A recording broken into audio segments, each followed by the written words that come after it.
There's a very strong magnetic attraction between President Trump's name brand Narcissism and Time magazine. When then-candidate Trump hosted The Washington Post's Mark Fisher and Michael Kranish, he laid out his affinity. "I just discovered this," he said, pointing at the conference table that took up most of the room. He swept his arm over the table, beckoning us to inspect. Every inch of the table's surface was filled with stacks of magazines. "All from the last 4 months," he said, "and on every cover of every magazine, there he was, Donald J.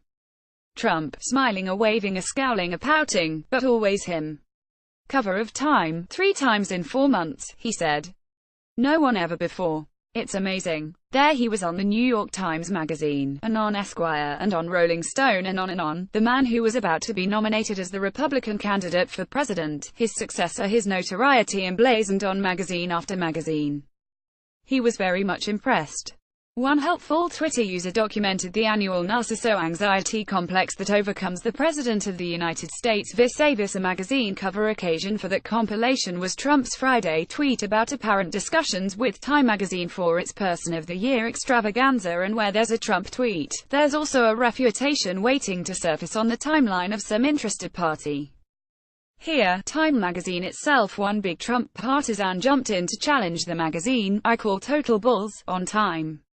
Answer the question, did you or did you not call the WH and say it real? Donald Trump POTUS was being considered for Person of the Year and ask for an interview," tweeted Fox News host Sean Hannity. And one observer suggested an angle of inquiry that could flesh out the contours of this spat. By virtue of his position, the President of the United States is quite commonly in the discussion at Time magazine for Person of the Year honors. Sometimes the negotiations between the magazine and the White House become newsworthy, too. In 2002, for instance, Time thought that the partnership between President George W.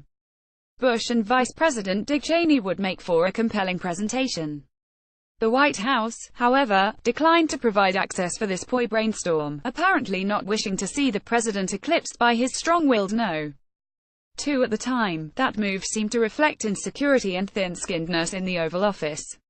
Colored by today's realities, it looks like an expression of virtue and solemnity.